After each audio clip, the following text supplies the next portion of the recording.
Yep, I'm gonna call the meeting to order here. I'm just getting the live stream going. Awesome. Thank you.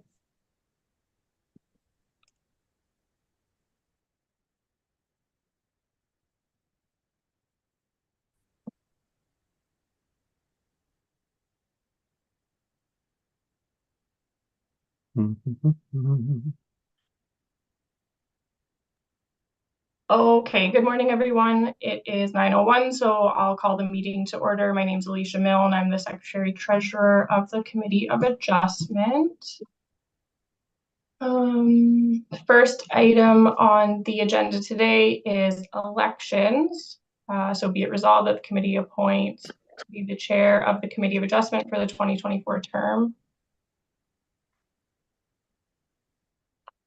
Yes, go ahead, Brian. I'll nominate Deputy Mayor DeBreen. Anyone to second that?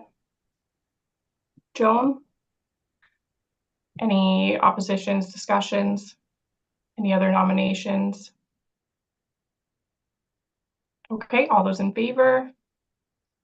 Sorry, Barb, you can't disagree. That is.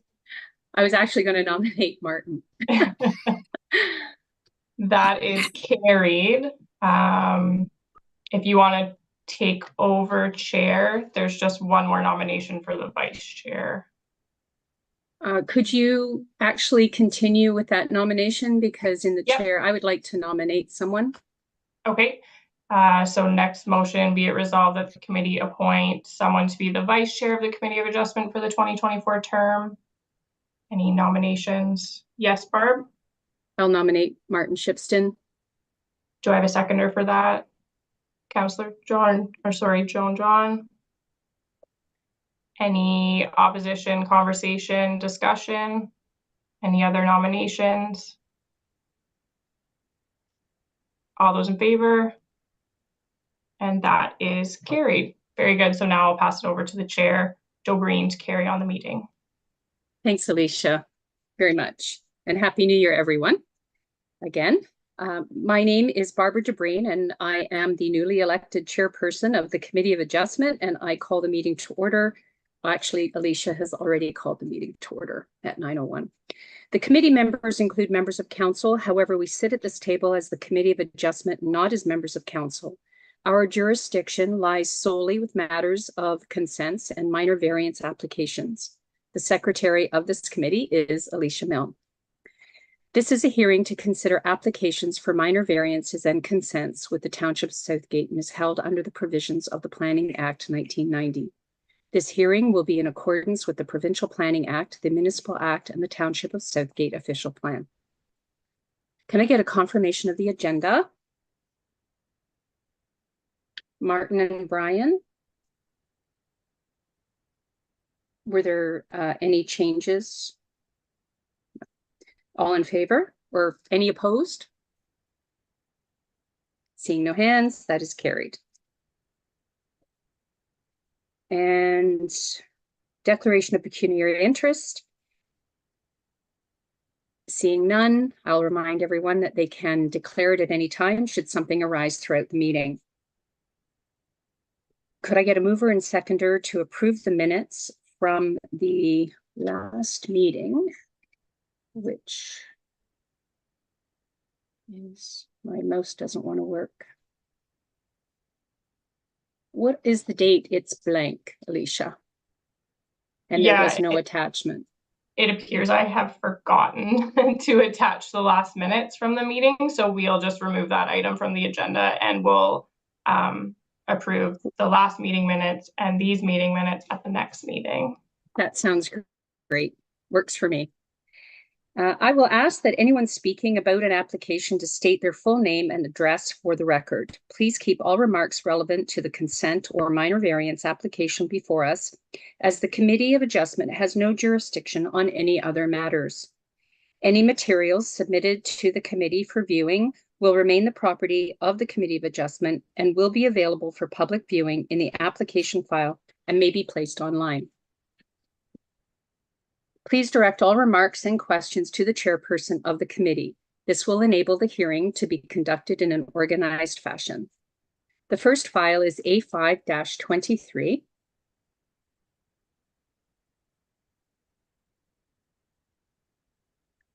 The purpose of the proposed minor variance is to address lot frontage and lot area that results from completing severance files B723 and B1723. And B723 will transfer about 9 hectares of land from the farm parcel at 260185 Southgate Road 26 to join to the adjacent parcel to the north. B1723 will sever the existing house and buildings at 260289 Southgate Road 26 from the consolidated farm parcel. The following minor variances are requested. Could you show those up on the screen, Alicia, for ease of everyone following along? Sorry, what would you like me to share? I guess do you have just the notice of hearing, because it shows the purpose and the retained lot area of B723 and the 40 hectares proposed will be 33. This might be easier to follow along. Thank you. Yes, I can pull that up. Especially online, there's people possibly in the audience. So I'll carry on. The retained lot area of B723, it's required in A1 zone to be 40 hectares. The proposed will be 33 hectares with a variance of 7 hectares. Severed lot frontage B17-23 is required to be 200 meters. It will be 98 meters. So a variance of more than half at 102 meters. The severed lot area of B17-23, the required in A1 zone is 40 hectares. The proposed will be 1 hectare. The variance is 39 hectares. And the retained lot area B117-23, 40 hectares, is proposed to be 39 hectares for a variance of 1 hectare. The effect of the proposed minor variance application is to bring the resulting lots from the 2 severance files into compliance with the township. Location of the subject land is Concession 2, SWTSR, Part Lot 198 to Part Lot 200, in the geographic Township of Proton, Township of Southgate, also known as 260289 Southgate Road 26. Is there a request to defer or withdraw the application, Alicia? There have been none received. Thank you. Seeing none, we can proceed. May I please have clarification that the sign was posted? Yes, Chair Dobreen, the sign was posted and notice was given in accordance with the Planning Act. Thank you, Alicia. I'll now ask Planning Consultant Bill White to review all comments received and present his staff report. Bill?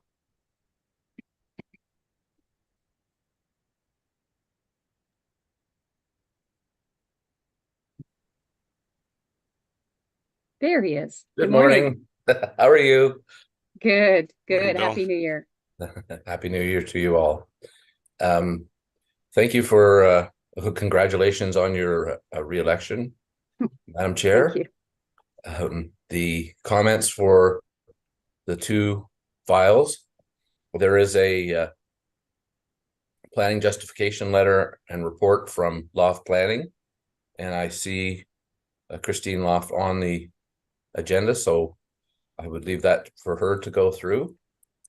There is also a letter from the Grey County Planning Department, and they have some concerns with the interpretation of the density provisions in the county official plan, and they are not supporting the application. Township of Southgate has comments. They're suggesting that safe access needs to be provided and will be. Road widening is needed, they've suggested, and that this is a load restricted road. They've also gone through the wellhead protection area requirements, and they're not applicable. And the Conservation Authority has reviewed it from their perspective, and they believe the application is in accordance with their general policies and requirements under and consistent with Section 3.1 of the provincial policy statement and policies to protect natural hazards. And they do not have an objection. I believe that is all the comments. Thank you, Bill. Were there any comments received from the public?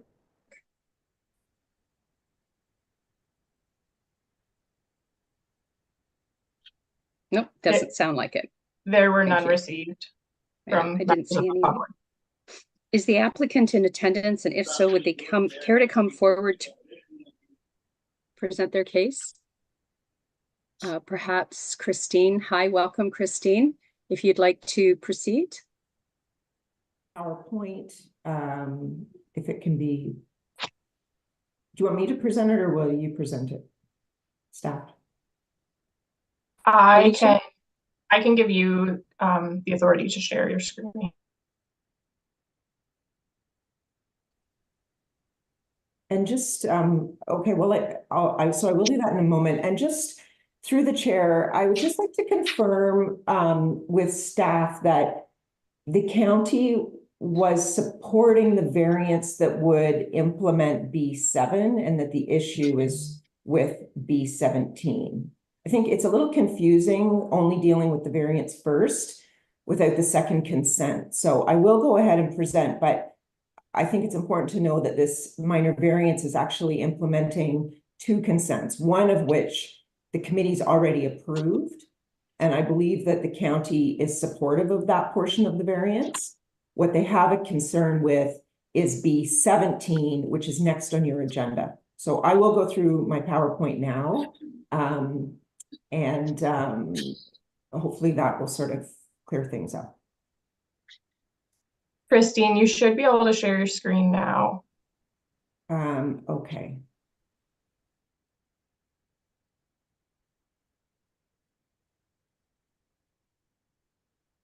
Hello. Okay, so sorry, I'm just now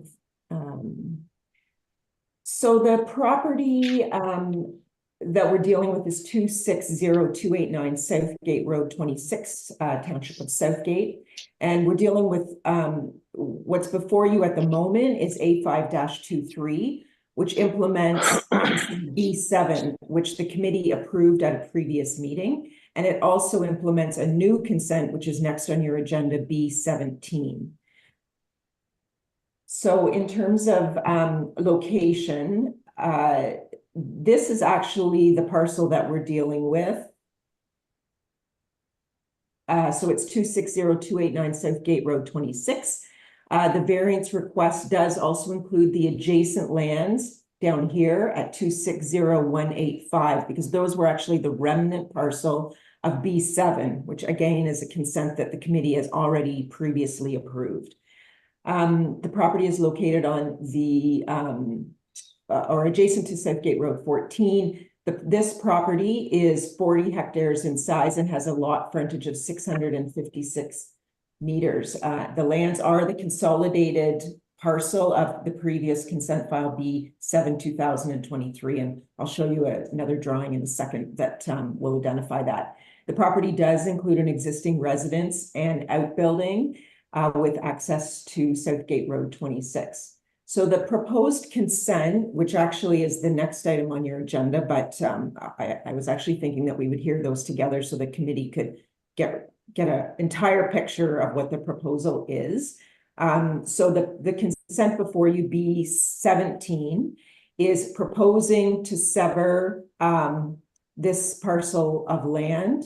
So it would have a lot area of 1 hectare with 98 meters of frontage and an existing residence and accessory structures.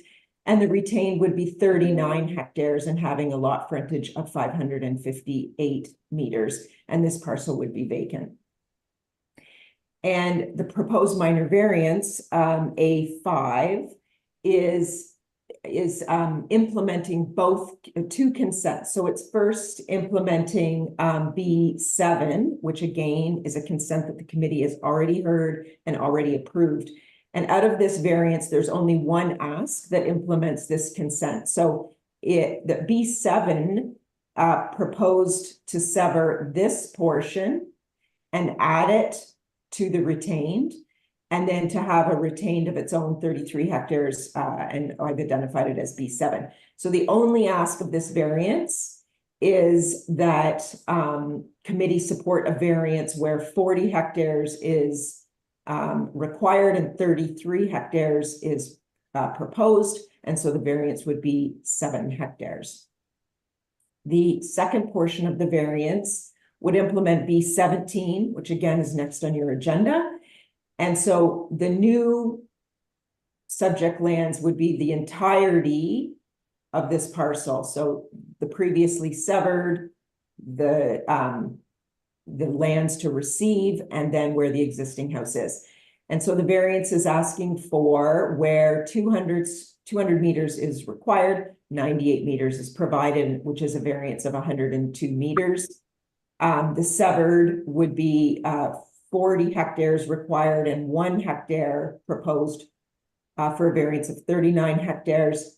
And then the retained, where 40 hectares is required and 39 hectares is proposed, so a variance of 1 hectare.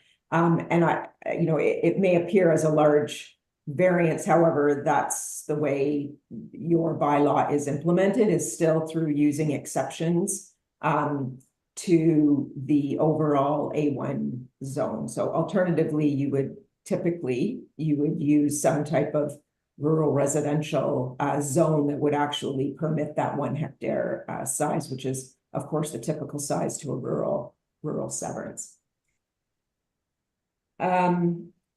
And so I actually have a fairly short presentation because we didn't receive the county comments until after I had submitted the presentation. So I've just taken some photographs of the severed parcel from Southgate Road 26, and again the severed parcel on the right-hand side, and then the retained from the southwest corner and the retained lands on the right-hand side. And so it is my opinion that the application is in keeping with the Planning Act, is consistent with PPS, conforms to the county OP as well as the township OP, and that the application as amended does comply with your zoning bylaw amendment. So I'm just going to go back to the drawing. And so I have met with staff and myself met with county planners in order to discuss the county comments. And so the county comments do highlight a bit of history on this site. So the applicant had pre-consulted with the municipality, and the municipal staff had reached out to the county to inquire as to whether the county would support this second severance as identified on the screen. And the response was that the county would support it because the lot area is 40 hectares and that the policies would support the severance. So we went ahead and applied for this second consent based on that confirmation. So we went ahead and applied, and then it wasn't until last week that we received the county comments that the county would not support it and didn't feel that the density policies were met. So this was a surprise to us. We reached back out to staff. We did find the email that confirmed with the applicant that the county would support this severance. So, of course, county staff, they're not aware of who had actually given that opinion to municipal staff. So there is, a little bit of perhaps unfortunate situation in that obviously the applicant would not have proceeded with the consent, or at least we would have probably met with county staff ahead of the submission. In my opinion, the density policies can be met. So I would just like to read from my planning report, because I did justify it in my planning report, because it is, I think, a different, not all situations are different. And we know that the county OP policies in OPA 80 certainly went to a greater extent to provide details on the calculation of density. But I think that there's 2 scenarios that we can still review the density policies and come up with a conformity, complete a conformity exercise where the policy is met. So scenario 1, and I'll maybe just go back to, actually, Alicia, would staff have an aerial that would show the entirety of sort of this concession? Hello. Yep, if Oh. you give me a moment, I can pull it up on the county. Application, GIS. sorry. Okay, sorry, can you talk now? Sorry, Christine. Yes, that's okay. Yeah, I can pull it up on the county GIS if you just give Apologize me a for being on moment. the spot. I should have had that. I was thinking my PowerPoint included a better aerial. So I'll just proceed with scenario one because I think I think we can picture it in our mind, but basically the subject lands is 40 hectares. And so by a straight policy review, the policies would allow the one severance per 40 hectares. And so the 40 hectares was created by that previous B7 consent where it severed 7 hectares, added it to the adjacent lands to come up with a 40 hectare parcel. And from there, then we are proposing a 1 hectare severance. And so in terms of simply looking at it from a lot area perspective, the policy would be met. And I can tell you, without county staff being here, but I know county's position is that the policy speaks to original lot fabric. And so this 40 hectares obviously takes in, it's elongated, it's spread out over 3 concession lots, which we can go back to that in a second if committee wishes, once we have the lot fabric up. And then the second scenario would be that lots 198, 199, and 200, because they are long string parcels, they should be considered that the entirety of the lot areas be taken into consideration. We would also note that the former railway traverses the lot and has created a natural severance. So again, the lots, there is one additional lot on each of those parcels simply because of the railway. And that this would provide for a density calculation of 4 existing lots over 108 hectares if we looked at 198, 199, and 200 together. So it's, in our opinion, to only look at lot 200, which is the one long string 100. Thank you.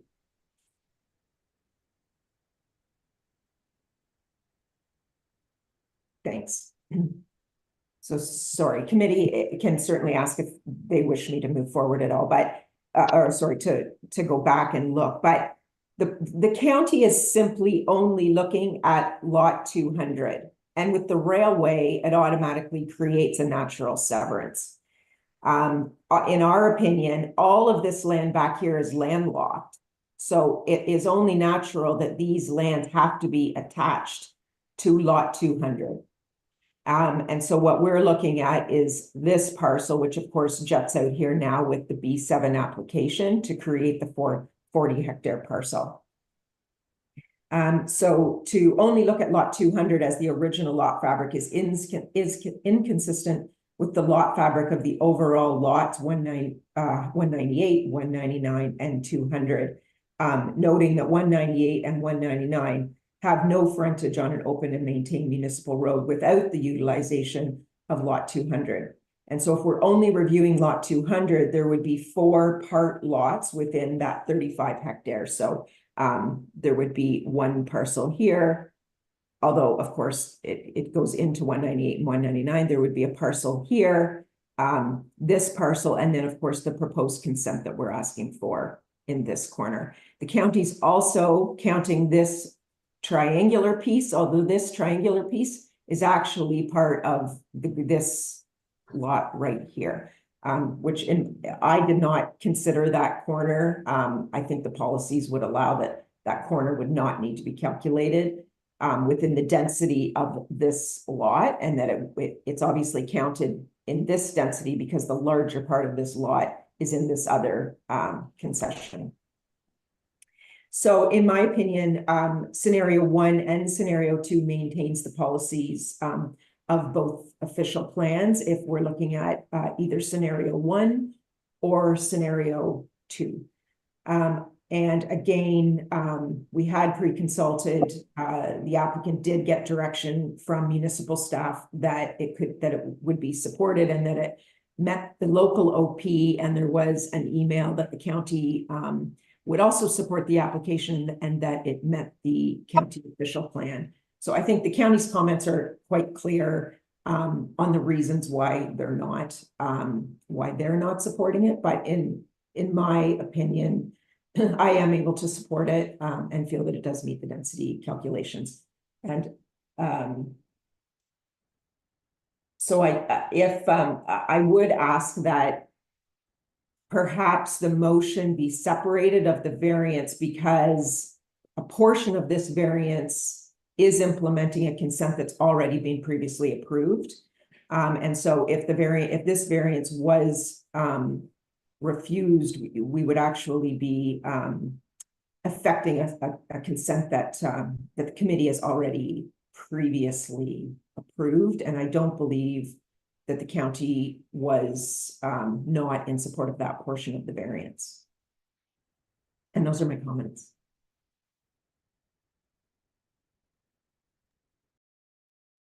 Thank you, Christine. It's a very confusing file, I'm sure, and I'm sure that there will be lots of questions.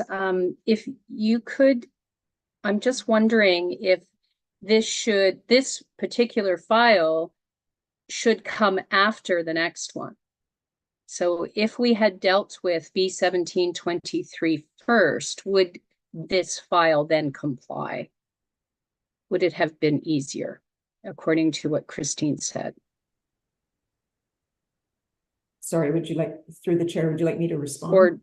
Or perhaps the secretary can advise whether we should, or Bill could advise what we should we deal with this now, or should we defer it till after the next file? If I may, it probably would be a good idea to read to the extent that you've read the variances and so forth.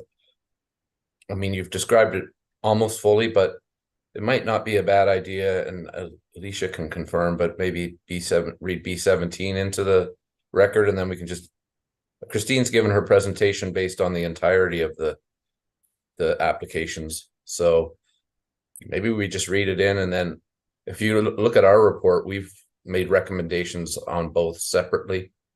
So, but they're all in the same report. So if through you to the Secretary Treasurer, if it's okay, maybe we could read in B17 now and then deal with them. The committee can deal with them all at once. Is that fair? Yeah, we can do that, or we can hear B17 first and then the variance. I did separate out the resolutions per file, just on the off chance that one went and one didn't, but we certainly can hear B17 and then vote on the variance. Right.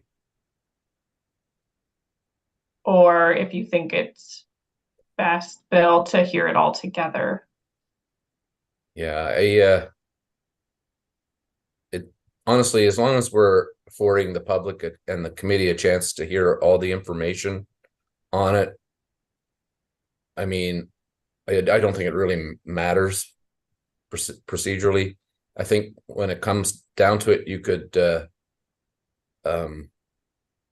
do the motions obviously separate, but I would suggest just reading in B17 now, and then they're both sort of in the committee's purview, and then we can talk about them all at once because they all are related.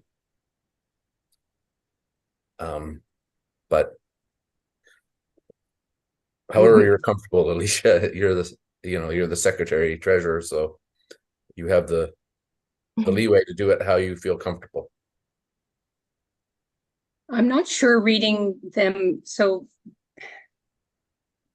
everything is so scriptive.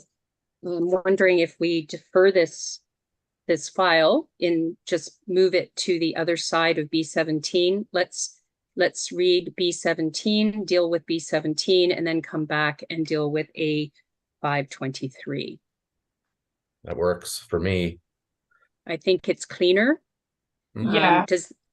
So if I could get a mover, Brian, and a seconder, Martin, to defer this until we deal with B 17-23 on this agenda. Both will be dealt with today. Does that satisfy Alicia? Yeah, I'm just a little bit hesitant to use the word defer. Okay. Postpone. Amend or- the post, just, Or just amend the agenda okay, to hear B17 prior to the Mhm. variant. okay. Brian and Martin, you're okay with amending the agenda to hear B 17-23 first? Thank you. Any opposed? That is carried. All right, so we're going to move on to, for those listening, to B 17-23, Tubegate Inc.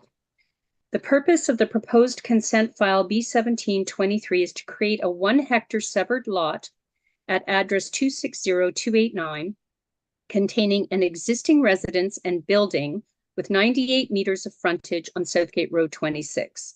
The proposed retained lot has a total of 558 meters frontage on Southgate Road 26, 39 hectares of lot area, and is irregular in shape.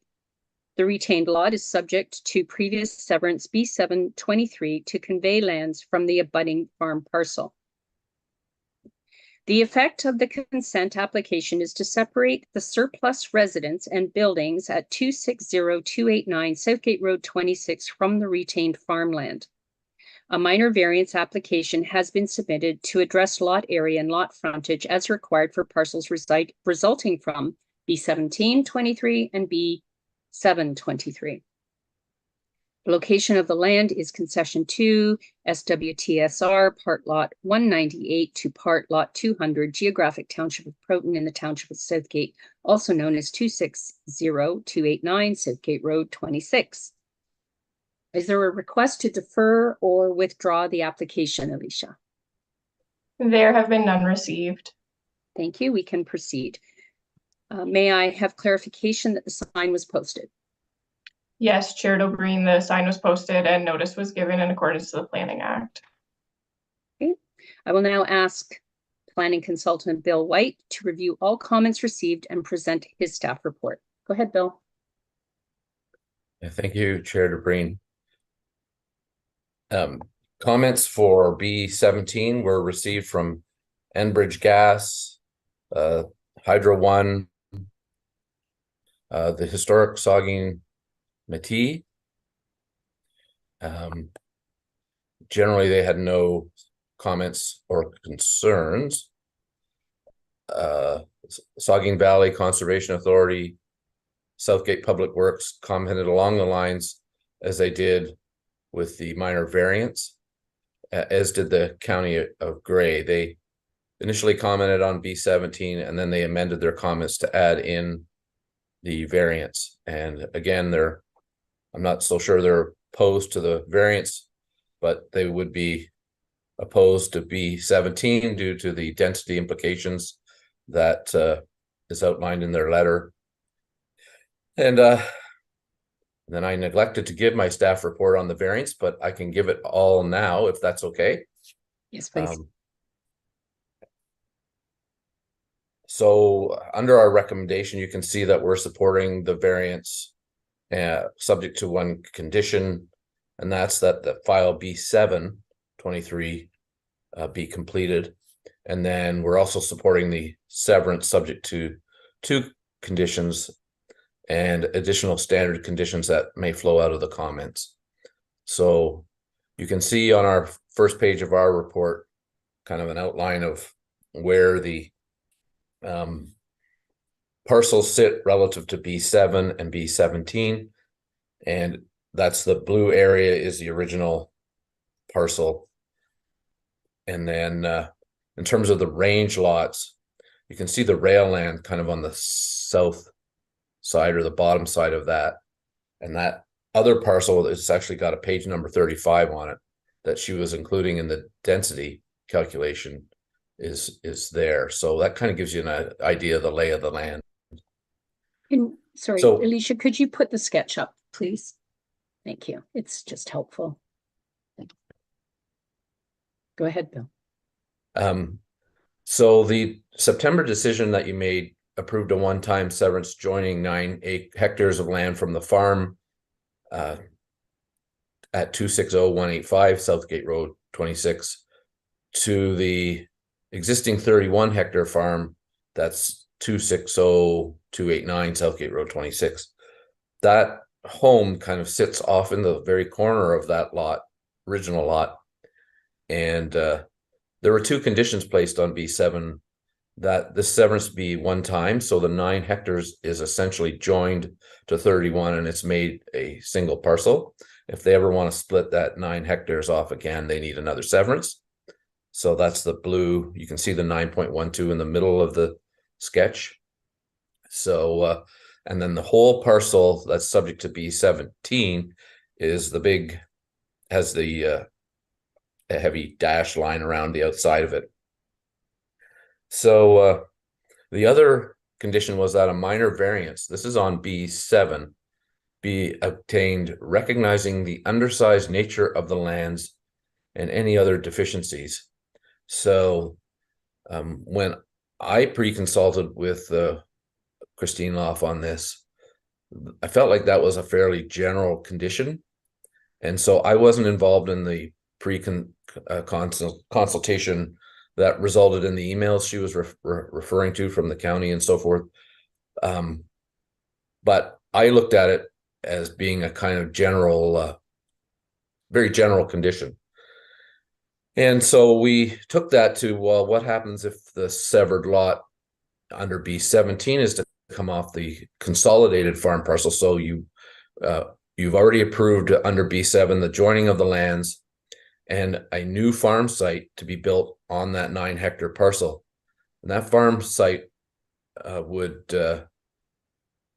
basically be much closer to the general farmed area on the entirety of the subject lands we're talking about now. So we considered whether it would be appropriate to sever the existing home on the parcel now.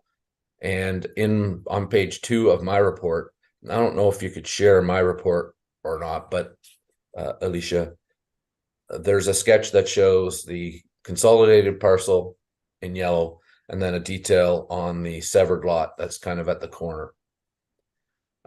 It's relevant because in our report and in the meeting we had with the county and Christine Loff on the density provisions in the official plan, I guess we've taken a very general view as to the interpretation, and we're satisfied with what's been brought forward in Christine Loff's planning report. I don't discount what the county said.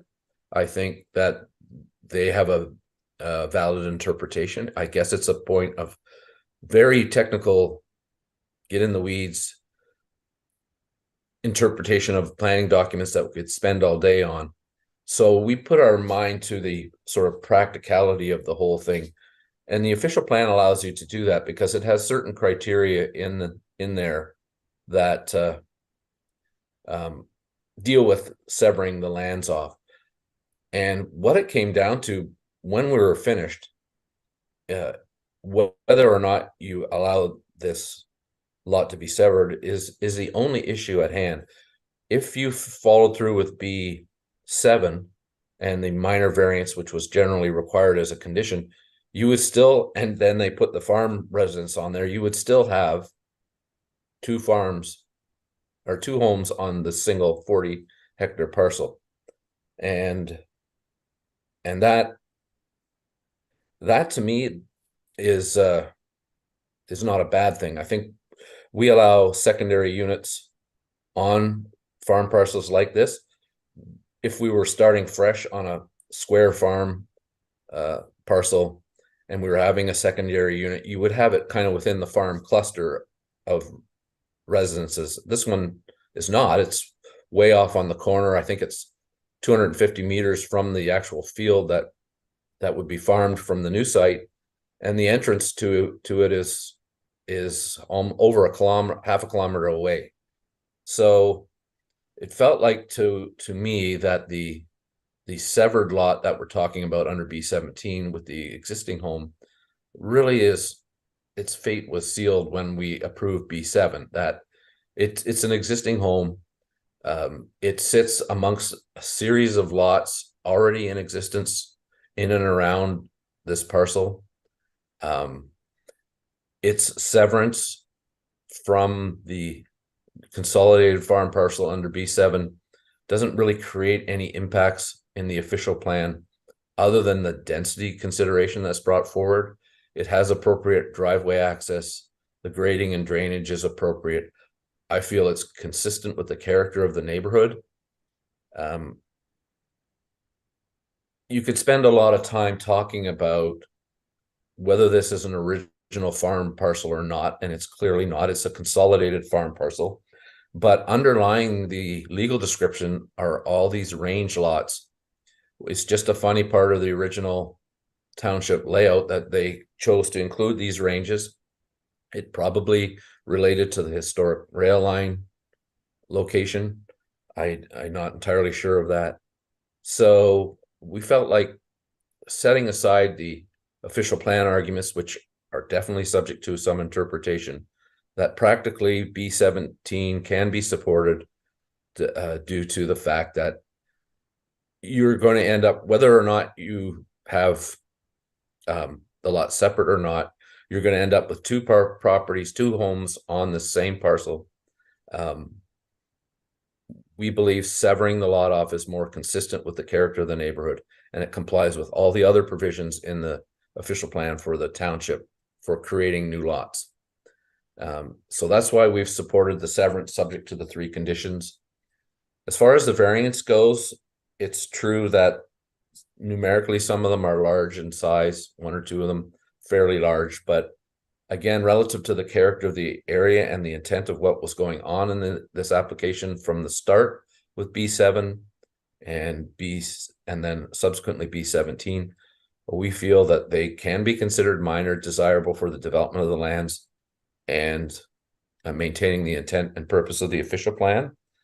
So that's why we've come forward with the recommendation to support, and the conditions are outlined in our report. And I would say that I think we had a really good meeting between the county staff and Christine, and our staff was very helpful, and I think they understood the situation we were in. But I think we're all confidently agreeing to disagree, and I don't think the interpretation that they're taking is necessarily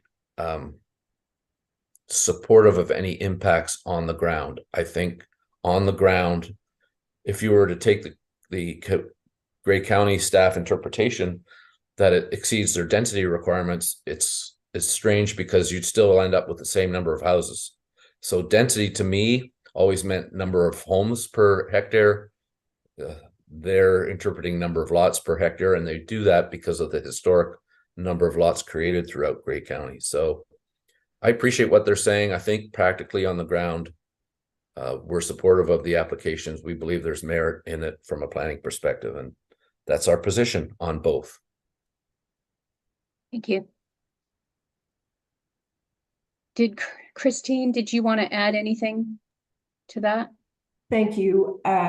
Through the chair, so obviously I do agree with staff. We've had quite a few discussions about this. I was not involved in the initial consent application, and when I did receive the call from the applicant to take this on, I actually was not flagged to any density issue. I simply looked at those 3 lots as one parcel for the terms of density calculation, simply because of the existing lot fabric, and that 198 and 199 are landlocked otherwise and all function with road frontage within lot 200. I do agree that a second home will be built on this property. So the number, and it will be a new farm cluster that will be built.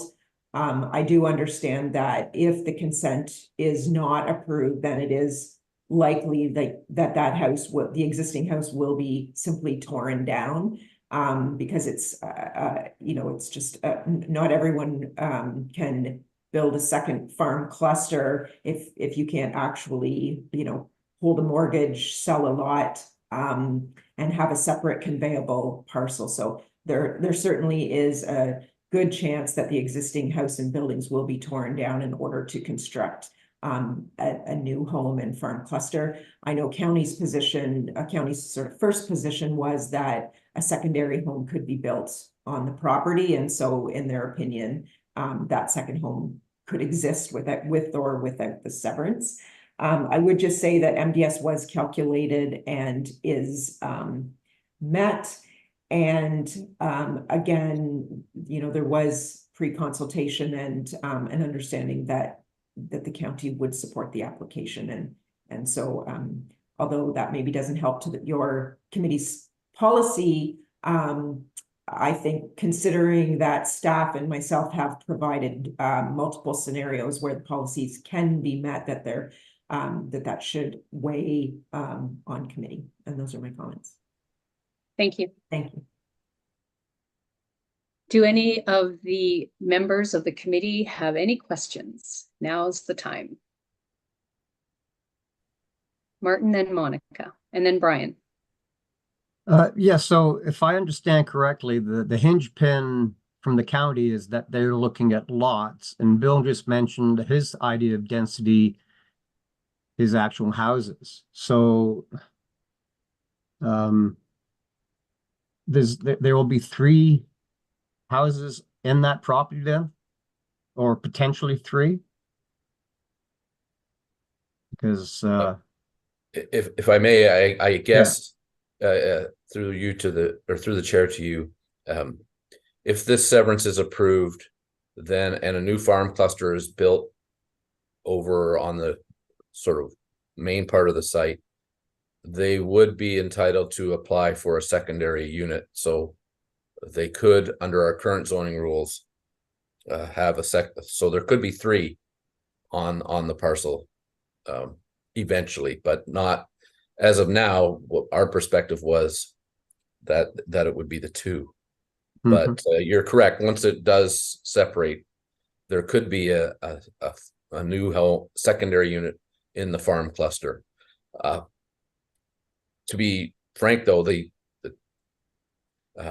that's a sort of general idea of density. The county density does refer to lots, so we give them that. And I should add too that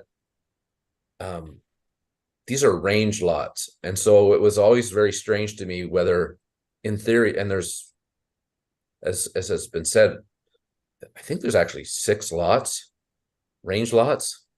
And the concern was that these range lots over on beside the rail line could potentially be severed off as well, and that's not planned at this point. And that the township road that accesses it wouldn't allow for that.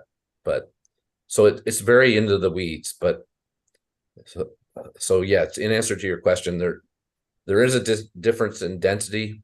And there, in theory, could be 3 residences on this parcel. I don't suppose there could be 3 residences if it's not severed off. It would still be the 2.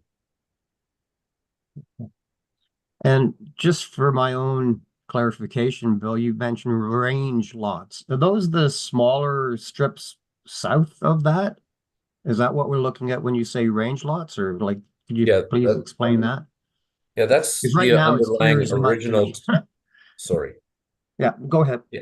Sorry, that's the underlying original description of this parcel and some of the others, I guess, in the area. And it was done as a range rather than a lot and concession. That's all. So, okay. Yeah. And they all related to the rail land in my mind. So I surmise that maybe when that original survey was done, you can see them there. Yeah. Okay. Yeah. Thank you. Thank you. Well, I tend to agree with you. That was probably planning back then, building around, unfortunately, a rail line that got ripped up. So I could see that. Okay. Thank you. Okay. And I'm going to go to Monica. Alicia, could you share the aerial photograph that Bill included on page 2 of his staff report for this file? It's a aerial, and it has an oval that shows new farm site, including farm residents. And go ahead, Monica. Hi, thank you, and good morning again, everyone. And thank you, Ms. White and Mr. White, sorry, Mr. White and Ms. Loft for, helping us go through this. It is a complex file, has a lot of working parts and layers to it. I just wanted to touch back. I did have a few questions, but of course, I'll just start with this one. With regards to the letter that discusses the two scenarios that I believe Ms. Loft was just speaking to for density calculations based on the original lot fabric.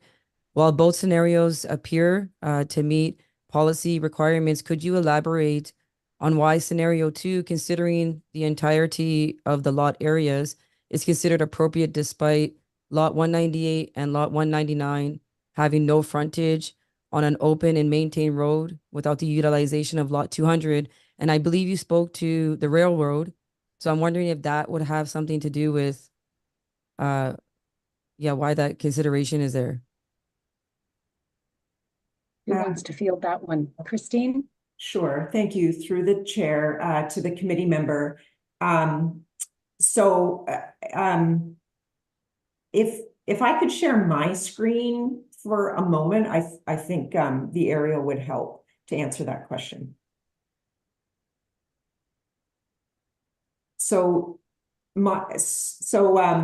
This I've just pulled up. So this is the subject lands. The GIS, of course, isn't picking up on B7 just yet. So the B7 lands are also part of this property. But my point is that all this land in here, like Alicia just had the 198 and 199 strips up, which are in this location and this location. But these are all, this is a second lot. So all of this land is actually part of 198 and 199. And I can bring that up in a second. But these lands are all landlocked other than joining with the lot 200, which is in this area. So my point is, it's if you're looking at density, you really need to be calculating 198, 199, and 200 together, because 198 and 199 in this area are completely landlocked. And they're landlocked simply to only join with lot 20 off Southgate Road 26, because here's the railway, former railway. And so there's no crossing. And then this is a whole nother parcel of land. So this is what when we look at the entire density of these three original lots, these are the three farm parcels that we're actually talking about. So all of a sudden you end up with much larger 40-hectare parcels versus the original lots, which are 35 hectares. May I just follow up? Yes, Monica, Brian has notified me that he has to leave at 10 a.m. Sure. And I know that he had a question. Would it be okay if we just let him have his question and we'll carry on? Sorry, Sure. Thank you, Madam Chair. Sorry, Monica, I didn't, and to the rest of the committee, I didn't mean to jump ahead in line, but I was simply going to say, I mean, this is a debate that only planners could love. So yeah. I'm gonna, I was just gonna move support of the recommendation, but I have to leave in 5 minutes. So probably, the discussion may get longer than that. And if I'm not here, I'm not I won't be able to move that. So anyway, I was just going to thank everyone for their what would you say? Contribution? Interesting description of the file. Let me put it that way. It is a very complicated one. So, but I like Bill's, from a practical standpoint on the ground, this is not going to cause any grief to anybody, I don't think. So I'm supportive of it, but I won't make that motion right now because I'm going to be leaving in a few minutes. So anyway, that was all I was going to say. Thank you, Madam Chair. Thank you, Brian. Thank you, Monica, for allowing him to speak. Go ahead. Sure, no problem at all. And just one more quick question, just for provisional approval. The letter does mention that the proposed consent will need to be either provisionally approved following consent B7 2023 being perfected or be conditional upon consent B7 2023 being perfected. I think I said it twice. I'm just looking at my notes here. So could you just please provide more details on the nature of this provisional approval and how it aligns with the standard procedures for consents that would also go into different things like the timelines? Is this normally what we see with files like this? Is this very unique? So I was wondering, I'm not sure if Mr. White can help her. It's probably, if I may, through the chair to Go ahead, Bill. I would say that it's probably unique because we had in the same year, we have 2 severances and a single minor variance. But so if this is approved, we put our mind to how does it practically happen, and what practically has to happen in a step-by-step way when the lawyers get hold of this is that they will go ahead and do the conveyance under B7 first, and they will create that big parcel. And then the variance, if it's approved today, would cover off that general provision that was put in the B7 conditions. And so we've made our recommendation based on it happening in 2 steps. One, B7 is joined to the big parcel and made one large parcel. And then we put our mind to conditions related to severing off under B17. So the reason why we're referring to B7 in our conditions for B17 and A5 is just to make sure that the lawyers do the conveyances in the right order. So I would say this is definitely unique. It's nice that we're able to cover all the variances for B7 and B17 in one application, though. So I always like the efficiency of that. Thank you. Thank you. Joan, I see your hand. Christine, you had a comment? Thank you through the chair. I would just add that perfecting B7 is actually critical to conformance with the OP for B17. So we're fully in support of that. I mean, the whole, my whole scenario 1 and 2 are premised on B7 being perfected. Mm-hmm. It's making sure the horse is in front of the cart before we move forward. Joan, you had a question. Oh, it's more of a comment. Thank you through the chair. Thank you, Christine. Thank you, Bill. My question was going to be around the County of Grey and the density, which you guys answer. I want to say it's very complex. I've learned a lot as I was listening, and thank you so much for going through everything and giving us a better idea of what it is. So my questions were answered. Thank you. Okay. Are there any other questions from members? All right, we can carry on. Are there any others in attendance that would like to speak in support of this application? Are there any others in attendance that would like to speak in opposition of this application? I will ask the committee if there are any other requirements for further discussion. I just want one clarification question. Ultimately, once we pass this, the potential is that there will be a 1 hectare lot. There'll be that other farm parcel that is hashed out and a proposed new lot where each of these lots could have a secondary unit. And MDS has been calculated on that potential, or that would have to come back to the committee in order to allow for such secondary units. And those calculations would then be if I may, through you, or Madam Chair, the secondary unit under our current zoning would be allowed on the A1 on the main farm site only. So the smaller parcel would not, in my mind, be eligible for a secondary unit on it. Only the consolidated farm piece. Thank you. All right, we have a mover. Is Brian still with us? Nope, he did log off right at 10 a.m. So Monica, you had a question? Yes, sorry. Thank you, Chair. Just a super quick question regarding public consultation. That was just one more question I had. Very great report, Mr. White, and to Ms. Loft, the presentation as well. If I missed it, I apologize, but just wanted to know, was there input received from the public, and Has it been taken into account in the decision-making process? And if not, is there a plan to do that, or you don't see that too necessary? I believe Alicia spoke to that the properties within 120 meters of this large parcel would have been circulated and invited to have comment. And there were no comments, and Bill mentioned there were no comments received from the public. Okay. And there would have been a sign posted as well. So if anyone had any comments, questions, they would have been circulated with I believe it's a registered letter, Alicia? Through the chair, it is residents within 60 meters of the parcel for consent applications. It's not sent by registered mail, it is by regular mail. And it's mailed out, we did about 30 days in advance, and it outlines the entire proposal, as well as the link to join the meeting. The sign was also posted on the property that outlines the proposal well in advance of the meeting, and it is available online and circulated to all agencies. So notice was given in accordance with the Planning Act on this file. Perfect. Does Thank that you. satisfy you, Monica?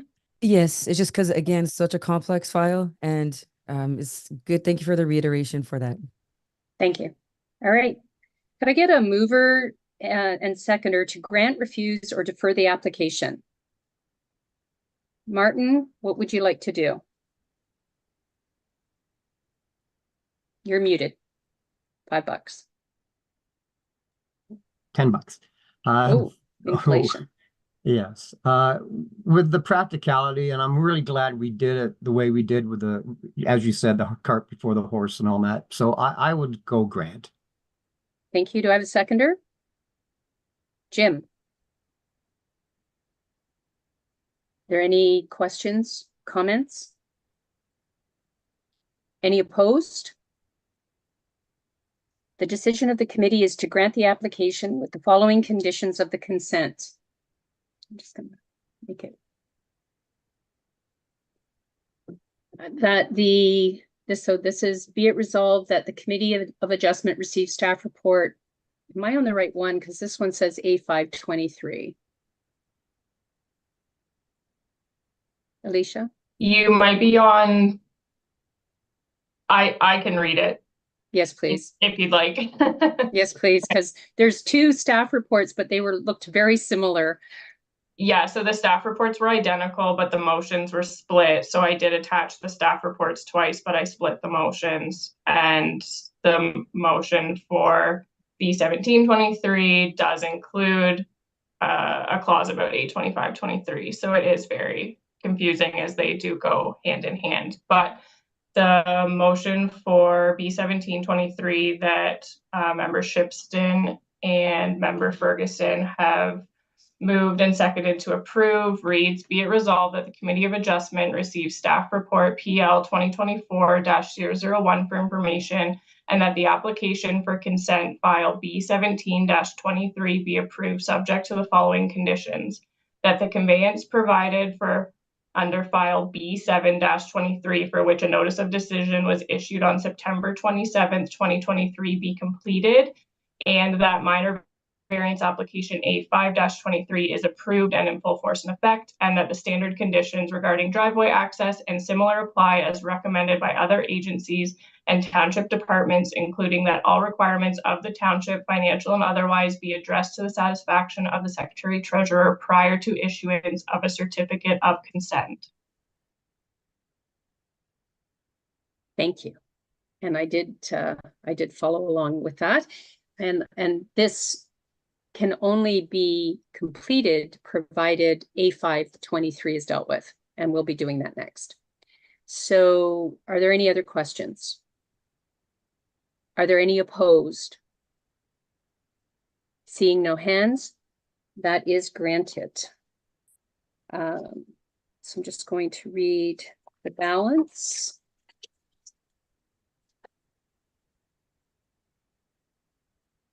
The decision of the committee is to grant the application. The applicant shall have 2 years in which the conditions must be met. Thank you. So We've been at it an hour. Does anybody want a stretch break or shall we just push through? Push through. Push through? Yeah, with A523 for sure. So we'll go back to. Just, Sorry, I've got to head off for work, so. Okay. Okay, Thank you. We still have quorum, so we're good. Thank you, Jim, for joining. bye.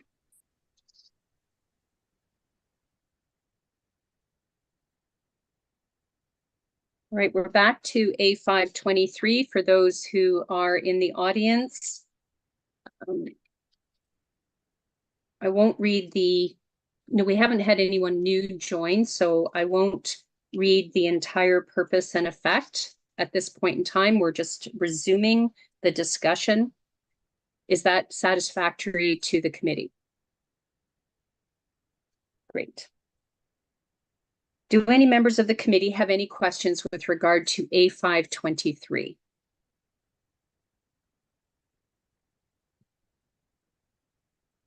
Don't see any hands, so I guess that is a good thing that we moved on to B17. I'm just opening that file.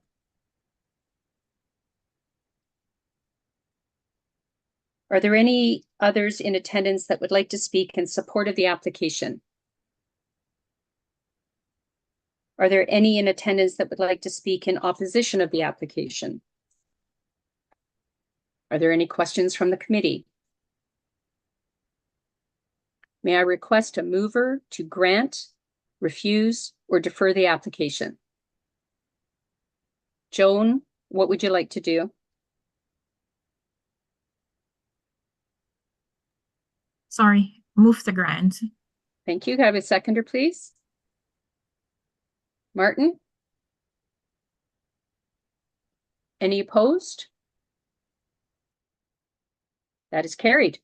The decision of the Committee of Adjustment is to grant the application with the following conditions.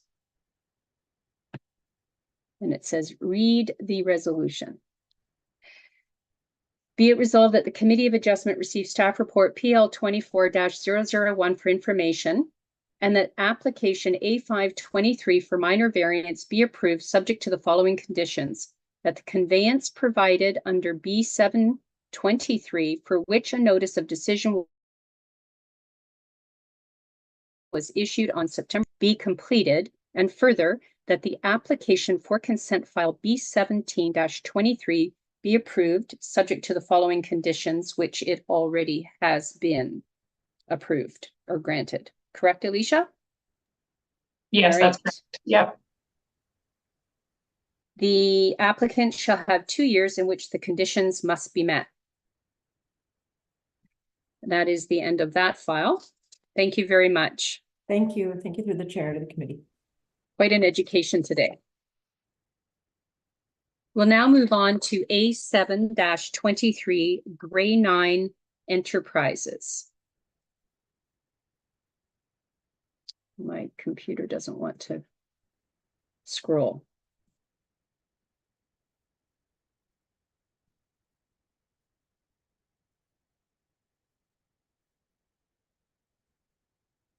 There we go. The purpose of the minor variance is to allow construction of 300 square meters of covered storage over part of the subject lands where outdoor storage and loading was permitted by zoning bylaw amendment 2017-125, which allowed a 704 square meter woodworking shop, including office, lunchroom, and power room, and 320 square meters of outside storage. The effect of the proposed minor variance is to permit construction of a 300 square meters of covered storage on the subject lands where outdoor storage and loading was previously allowed. Location of the subject lands is Concession 12, part lots 28 and 29, geographic township of Proton in the township of Southgate, also known as 186220 Gray Road 9. Is there a request to defer withdrawal of the application? There have been none received. Thank you. We can proceed. May I have clarification that the sign was posted? Yes, Chair DeBreen, the sign was posted and notice was given in accordance with the Planning Act. Thank you. Well, I will now ask planning consultant Bill White to review any comments received and present his staff report. Go ahead, Bill. Thank you, Chair DeBreen. The comments received were from Southgate Public Works, Sauging Valley Conservation Authority, and County of Grey. Public Works has confirmed there's safe access to the property. Sauging Valley had no concerns from a natural heritage perspective, and the County of Grey had no concerns with the application. Our staff report, subject property was approved for a on-farm diversified use, I think in 2017. It has been installed and operating according to the zoning and the site plan agreement that was signed at the time. The proposal came forward that they would like to cover some of the storage that is already allowed on the site. The outdoor storage then becomes indoor storage. Sometimes in the past, the township may have required a rezoning to do this. We felt like a variance might be a good way to go because it allows you to put very specific conditions on it, on the decision.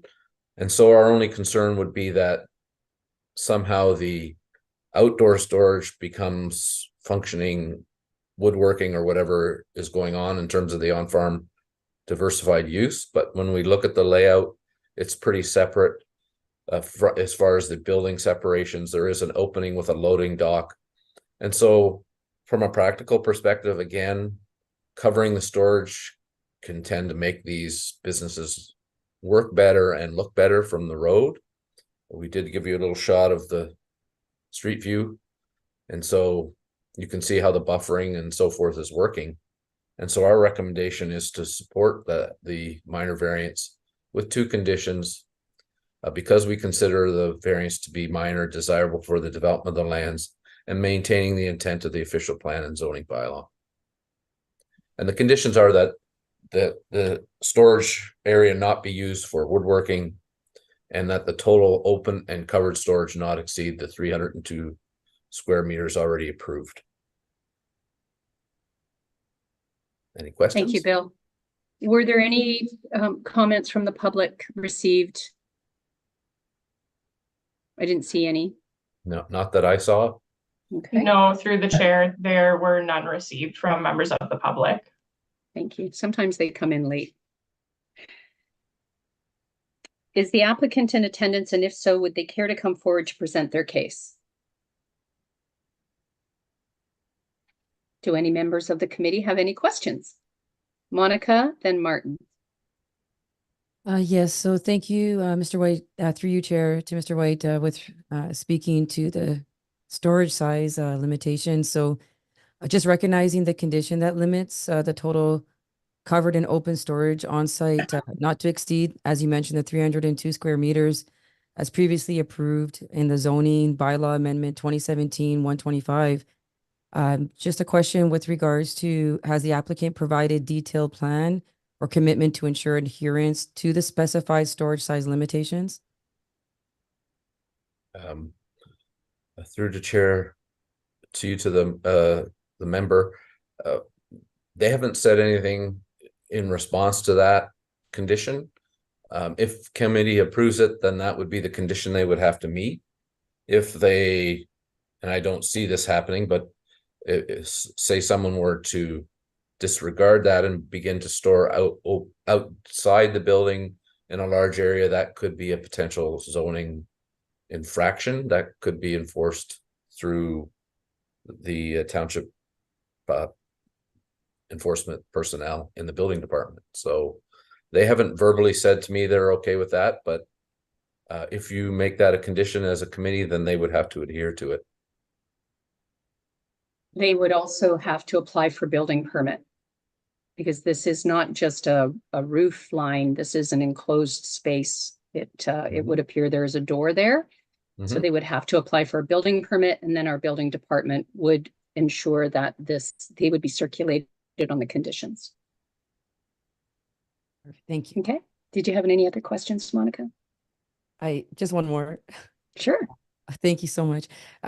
So perhaps we've kind of been just touching on that just now, just with regards to, the committee insurance and monitoring compliance with the operational restrictions over time. So I guess that was just answered pretty much, that with a building permit, and if something were to happen, I guess it's just ensuring that there will be a committee involvement if necessary, just to ensure the operational requirements are met, the restrictions, and over time, as you know, it doesn't become something more when you're mentioning the woodworking and all of those things. So I guess it's like a comment question. I'm not sure if you had anything to add to it. If I may, Go ahead, through the Bill. chair, I believe the variance conditions are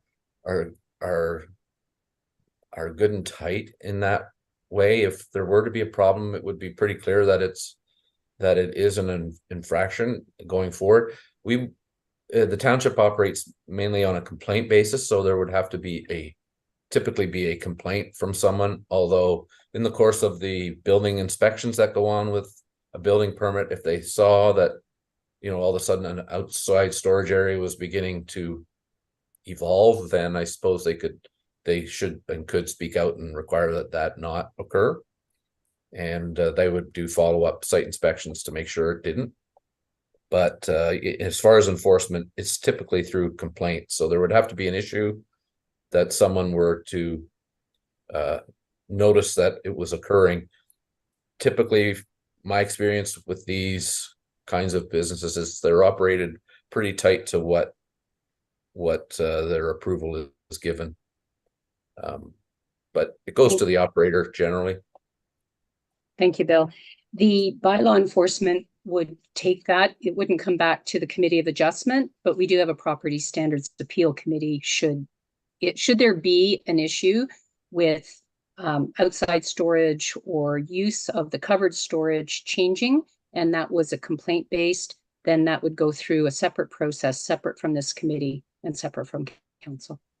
Oh, okay. Thank you for clarification. Okay. Martin. Yeah, mainly more of a comment on page 103 where it says nature and extent of relief applied for. They actually say zoning bylaw, and then Bill has said doing a variance would be better, more practical, and that's the key word for today. I don't see any problem with it because they say, to answer question 4, why is it not possible to comply with the provisions of the bylaw? It says existing raw materials that are stored outside are getting damaged by rain. So it's crucial for the business, and we can't stop them for that. As far as all this talk about building and bylaws, that comes down to the site plan farther ahead. The only concern I might have with that is it says in the picture where they show the truck and the building, it says covered storage. So that is something that could be hinge pinned to the fact it's 300 square meters. If it's a covered building, to me, that means it's the fabric building. You're storing wood. It could be potential fire hazard more than a steel clad building, but that's along the way. That's not really concerned here. So I'm in full agreement with it that there shouldn't be a problem. And maybe there'll be less, we're talking hypothetically, maybe there'll be less truck traffic up that route because they'll be able to store more outside. So it's a win-win situation, I guess. So I'm for it.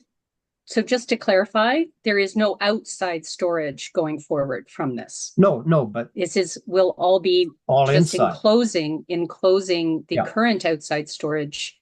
And there is no mention of what kind of cover it is. It doesn't mean that it's a coverall building. It could be a steel clad, knowing the type of shop it is, but that will be up to the site, as you said, as you referred to the site plan. Other than that, I'm okay with it. Okay.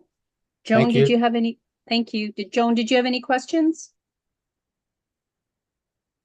You're muted. Sorry, no, I That's okay. don't have any question, just a comment that my Sure. concern was the noise factor, but I think if it's inside and it's covered, then we should be okay.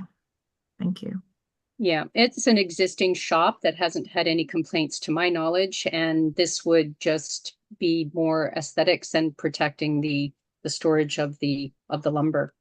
Are there any others in attendance that would like to speak in support of the application?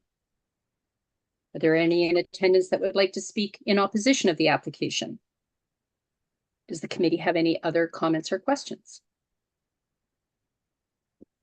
May I request a mover and seconder to grant, refuse, or defer the application?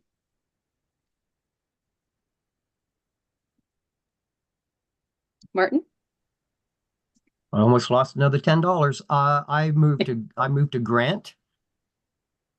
Thank you. Can I get a seconder? Joan? Any other questions, comments? Any opposed? Seeing no hands, the decision of the Committee of Adjustment is to grant the application with the following conditions of the consent. Be it resolved that the Committee of Adjustment receives staff report PL 2024-002 for information, and that the application for minor variance be approved subject to the following conditions: that use of the covered storage space be prohibited for use as woodworking or any other use directly related to the on-farm diversified use, lunchroom, office, power room, etc. And 2, that the total of all covered and open storage permitted on site not exceed 302 square meters as approved in zoning bylaw 217-125. The applicant shall have 2 years in which the conditions must be met. That is the end of this file. We will now move on to B1423, B1523, B1623 for 1000124-408 Ontario Inc. I'm just going to switch to that report.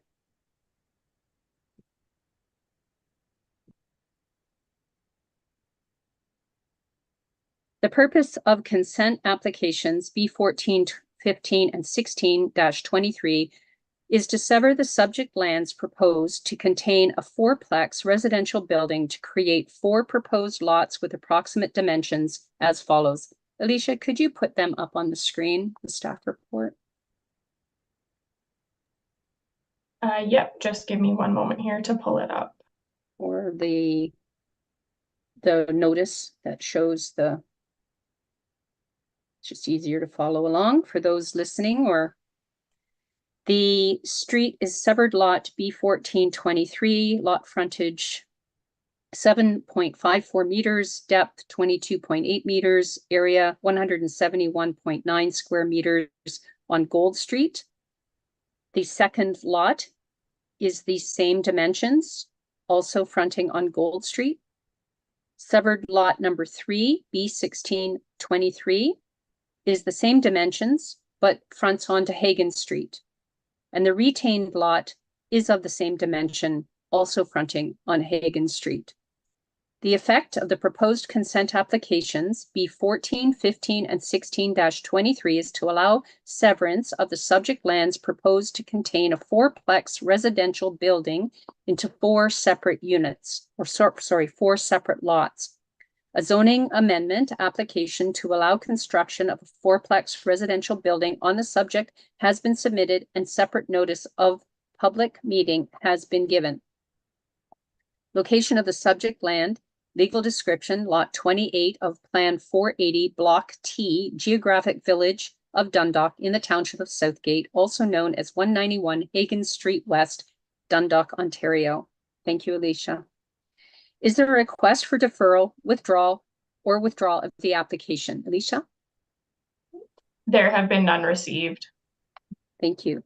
Would you please clarify that notice was given and the sign was posted? Yes, Chair Dobreen, the sign was posted and notice was given in accordance with the Planning Act. Thank you. I will now ask Planning Consultant Bill White to review all comments received and present his staff report. Go ahead, Bill. Thank you, Chair Dobreen. Comments, not muted. Yeah, comments were received from the County of Grey with no concerns regarding the application. Enbridge Gas had no concerns. They note they have service in that area and they have some technical connection issues that would have to be dealt with if the lots are created. The GRCA had no concerns, and Public Works did not object to the application. And they noted infrastructure improvements needed on the roadways. In particular, I believe it was Gold Street has not fully extend across the frontage of the lot. And so there would need to be an agreement with the township on extending the road, water, and sewer to the site. In terms of, I don't believe there are any public written comments that came in based on my quick look at the agenda and the township website. We've supported the application subject to 4 conditions. I guess it's a conditional support in that the issue of the design of the lands and the zoning of the lands will be subject of the public meeting later today. So the zoning would have to be in full force and effect for that in order for the severance to proceed. It remains to be seen what the discussion and debate is on this form of housing, because it's relatively new. Certainly in this particular neighborhood, it's back-to-back semis, or it's called a fourplex in the planning report. We don't have a definition of this kind of housing yet. I will tell committee that there is another similar type proposal down the line coming forward for back-to-back townhousing, 10 units on a through lot like this. But it's the kind of housing that is coming forward given the state of the supply of housing, I guess, across Canada, in the province, really in North America, that affordable, attainable housing that's of quality is difficult to find these days. And so this is the development industry's response to that by creating housing in a non-traditional way. We've given you street views of the parcel from Hagen and from Gold. You can see the factory in behind or at the end of the roads across a drainage ditch. In that area, the kind of a meadowed drainage course. 4 lots would be created. Just So one 4 moment, but Alicia, could you show up the map? We do have someone on the call that, and I'm not familiar. They may not be as familiar with what Bill is describing. Yep, just give me one moment and I can pull that up. Thank you. Maybe just follow along his staff report. The street views are very helpful.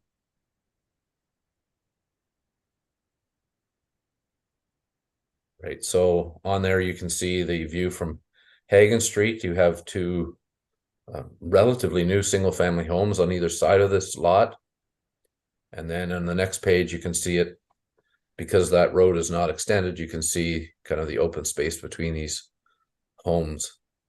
The depth of the lots is such that, you know, you couldn't do, say, single-family homes under a traditional layout anyway. It's what, 40 meters or something like that, and you'd usually like to have 60 or more meters depth if you were going to do sort of single family or semi-detached in a traditional way.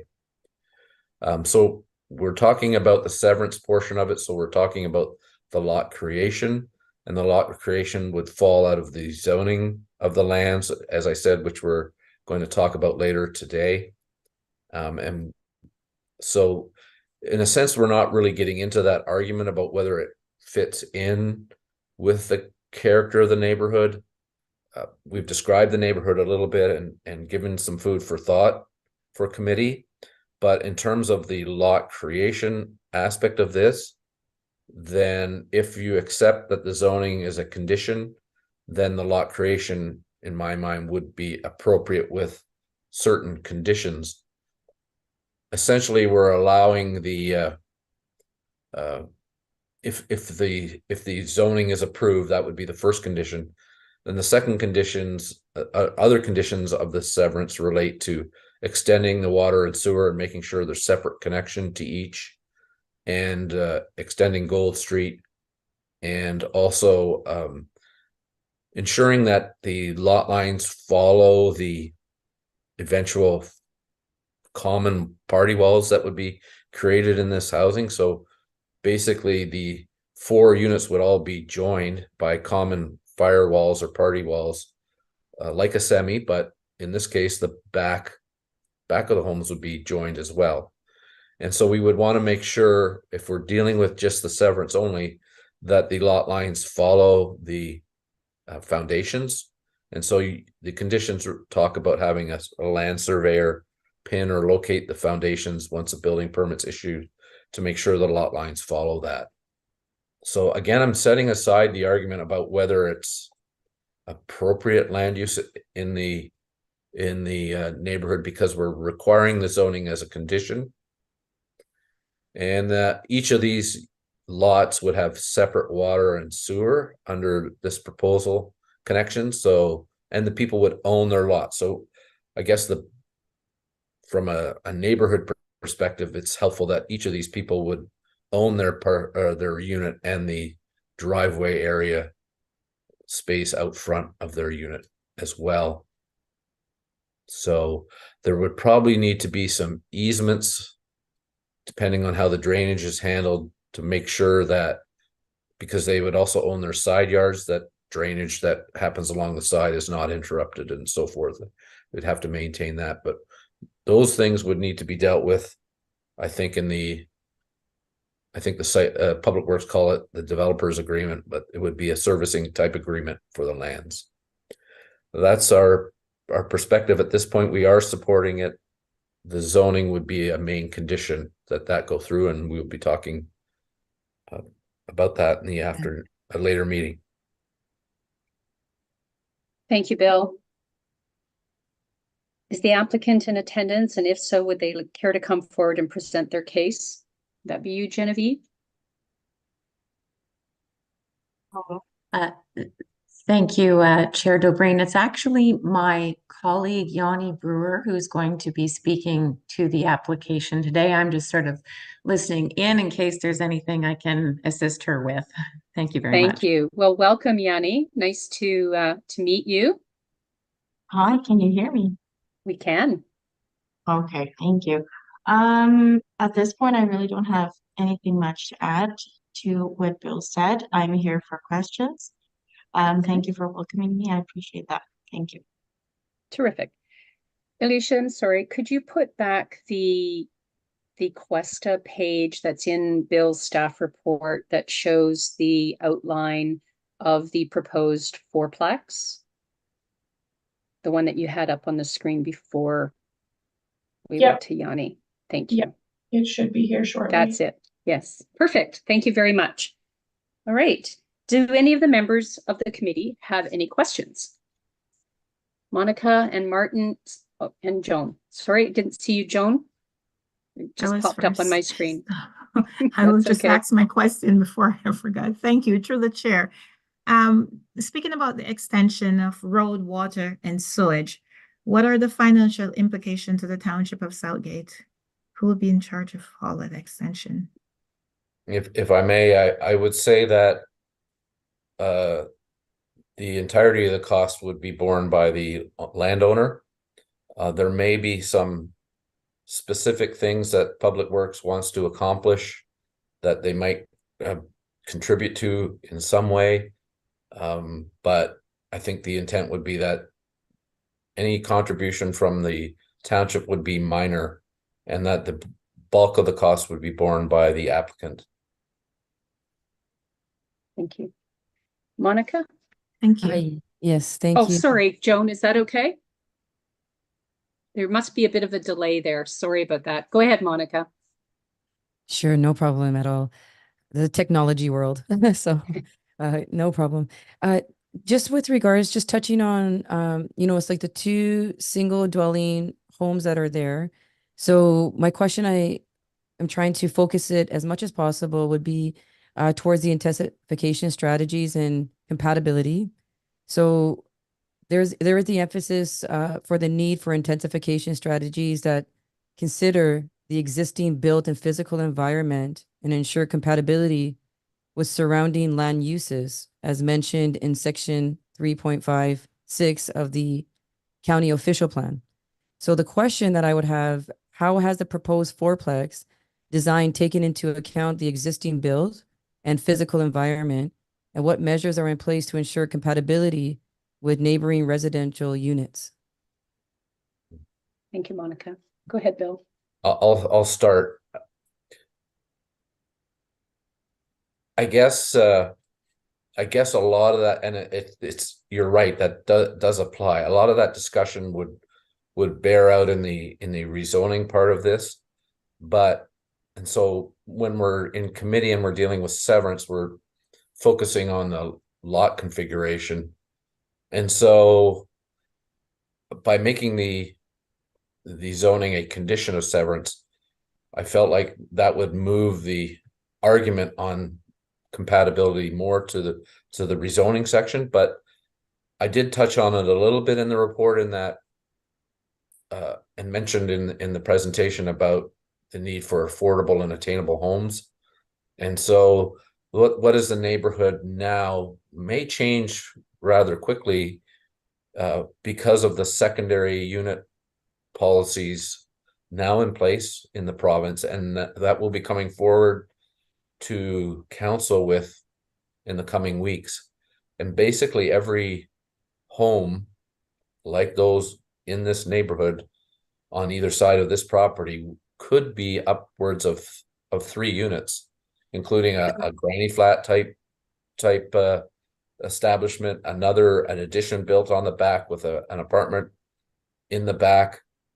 That's not there now, but that's what may be possible in the very near future.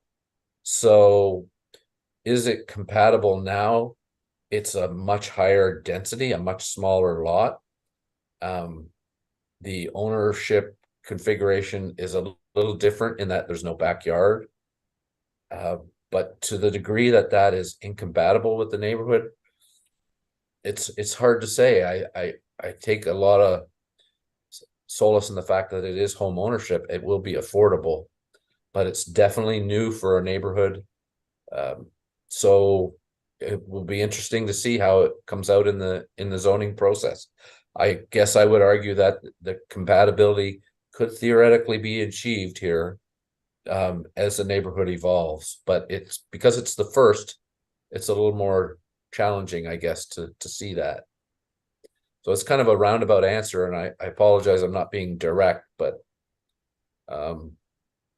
again, I'm focusing on the lot creation issues here, and not the zoning issues, because honestly, things have changed a lot in the last year, and I don't know to the degree the committee or as council you had heard about the provincial changes to housing initiatives, but in the future, probably the best way to deal with these types of applications is not to consider the severance till the zoning has been done.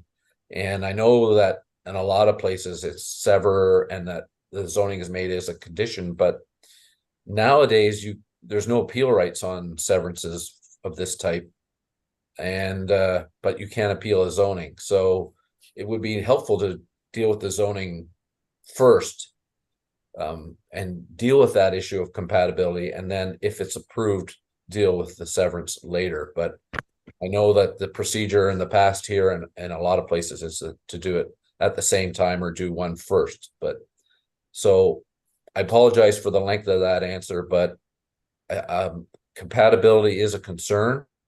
I think we'll flush it out a little bit later this afternoon in the zoning.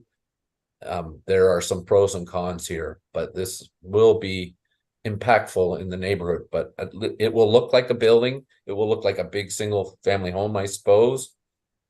But it's definitely an issue. It's definitely a concern worth discussing. Yes, I just wanted to add, thank you for the answer that's is detailed, which is very important, as you mentioned, that you're right, this is a first time. So it kind of answers into my next kind of follow-up, which was acknowledging the offer for further discussion and communication from the county planning staff, which I was going to ask, are there any specific aspects of the application that county planning staff believe should be further discussed or clarified with the township, which I believe you just pretty much answered, that things have to be fleshed out, and other considerations during the rezoning or zoning discussions will come out. So thank you so much for that answer. Thank you. Did we have Martin next? Yeah, thank you, Barb. Thank Yeah, you for your patience. No worries. This is very similar to one that was before a few years ago, in the same area. We're just talking about getting the zoning and making sure the lots are okay. Everything that's been talked about is down the road. You know, we're talking about they have to pay for the plumbing, the lines. There's going to be 4 units. There's going to have to be 4 driveways.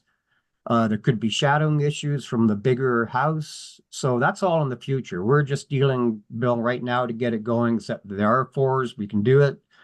It is needed. This is the missing middle, what they call for housing, right? So we're just making sure that we're getting the zoning down today before the public meeting. So if that's all we're doing with this and a lot creation, then I'm okay with it because it's surely needed. All the other things can be worked out after the fact. So that's just my comment. Question. So just to clarify, we're not dealing with zoning right now. That'll be talking about that this afternoon. We're talking about whether or not the lot fabric could be created. Is that correct, Bill?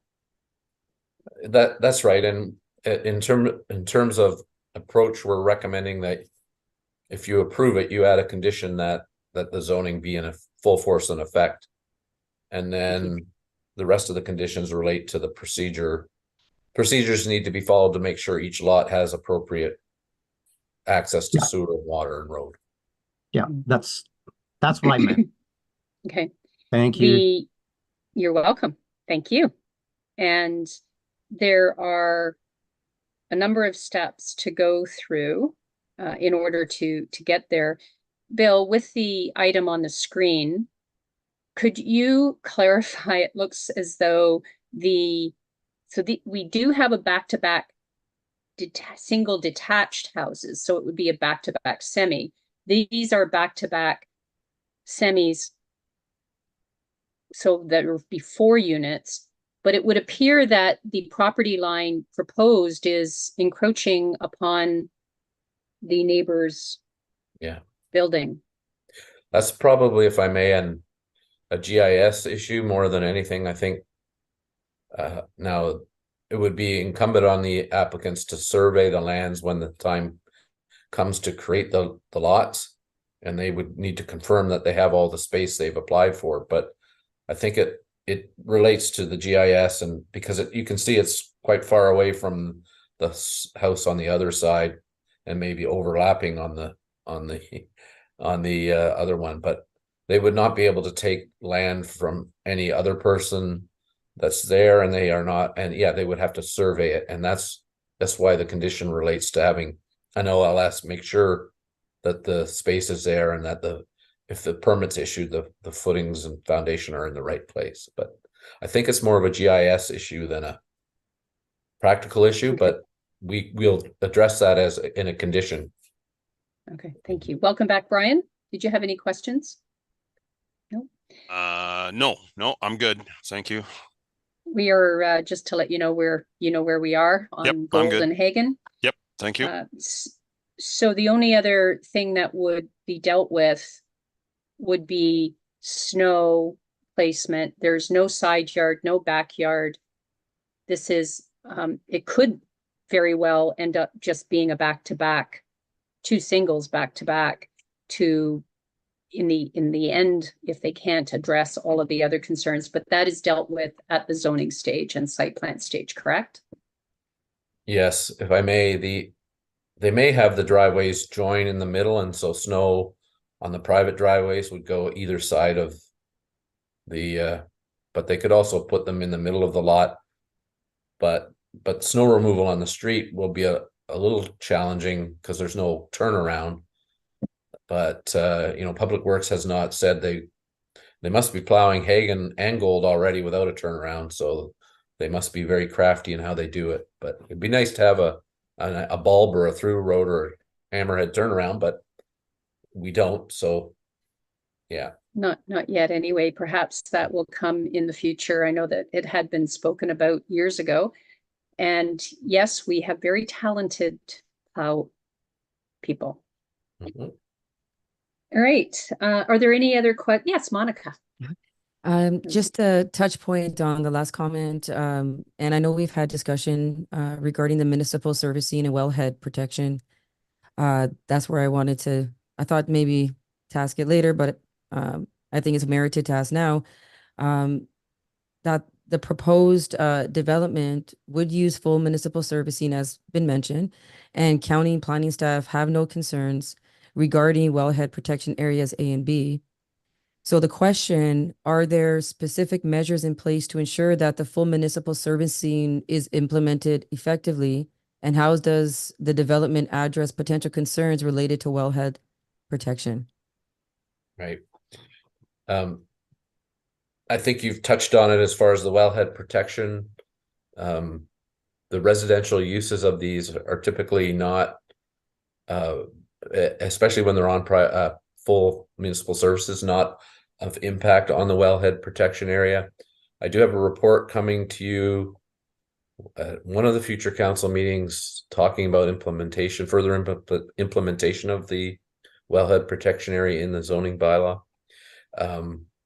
So I don't see that as an issue as it pertains to housing creation. If it were something that would involve a lot of oil and so forth, then you do have people depositing oil into drains and so forth, or into the sanitary sewer system, or somehow into the ground, then that might be more of an issue. But I believe it's addressed in the terms of the use of the land and being on full municipal services. All right, thank you. Okay. Is there anyone present who would like to speak in support of the application? Is there anyone present that would like to speak in opposition of the application? Is there a need for any further discussion from committee members?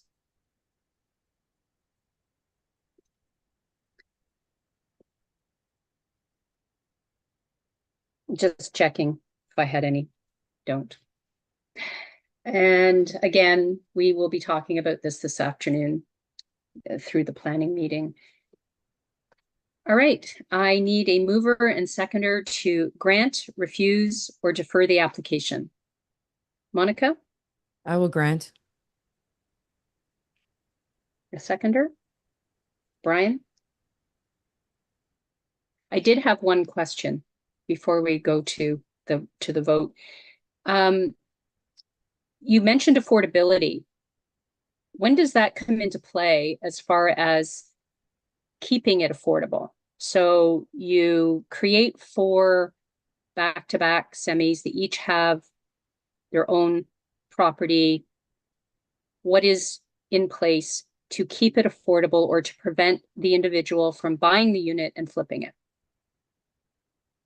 And then it's no longer affordable. Right. If I may, I guess I've always felt like these issues relate to the market conditions. I'm not sure that there is a way for committee of adjustment or council to control that. I think how it would be controlled is the size and type of housing, and the cost of creating the housing would lead it to be more affordable or attainable, just in that what they'll be able to sell it for relative to their cost of creating. So I don't think you could regulate it. I feel like it's more of in this case, I know councils can get involved when you're dealing with subdivision areas or sale of lands and so forth, that putting conditions on that there be affordable housing incorporated in an overall development. But when it's this small and it's this type of development, I don't see how other than the market and keeping the cost of unit creation down, that you can control affordability or attainability. I think that will be a market issue. I think the price of buying this smaller home without a backyard and so forth will naturally move it into the attainable direction. Sorry, I can't answer it more directly than that. So it's more attainable than affordable. There's no agreement in place that, thank you for clarifying. No. Okay, any opposed to the moving of granting this application? Seeing no hands, the decision of the committee, oh, I have to read the. Be it resolved that the Committee of Adjustment receives staff report for files B14-23, 1523, 1623 for information, and that the applications for consent all be approved, granted, subject to the following conditions: that each severed lot and the retained lot has been rezoned to permit construction of a 4-unit dwelling with a minimum of 180 square meter lot area, minimum 7.5 meter lot frontage, 9 meter front building setback from a street line, 2 meter side building setback opposite common party walls, and other relevant site and building regulations, and such zoning is in full force and effect. That before severance stamp is issued to legally create the proposed lots, the footings and foundation have been installed and located by an OLS to verify building location will comply with applicable rezoning if approved, that arrangements for extending Gold Street connection of separate water, sewer, and other applicable municipal services have been made to the satisfaction of the Township Public Works, that the standard conditions for parkland dedication, driveway access, and similar apply as recommended by other agencies and township departments, including that all requirements of the township, financial or otherwise, be addressed to the satisfaction of the township staff prior to issuance of a certificate of consent. And that is it. The decision of the Committee of Adjustment is to grant the application, as I just outlined, and the applicant shall have 2 years in which the conditions must be met. Okay. I think that's it. The notice of decisions from today's meeting will be signed electronically by members and distributed accordingly per the Planning Act. The committee decisions may be appealed pursuant to Section 17D of the Planning Act within 20 days of the date of the notice to the Ontario Land Tribunal. Need a motion to adjourn? Monica, and a seconder? Joan? Any opposed? That is carried. Thank you all very much.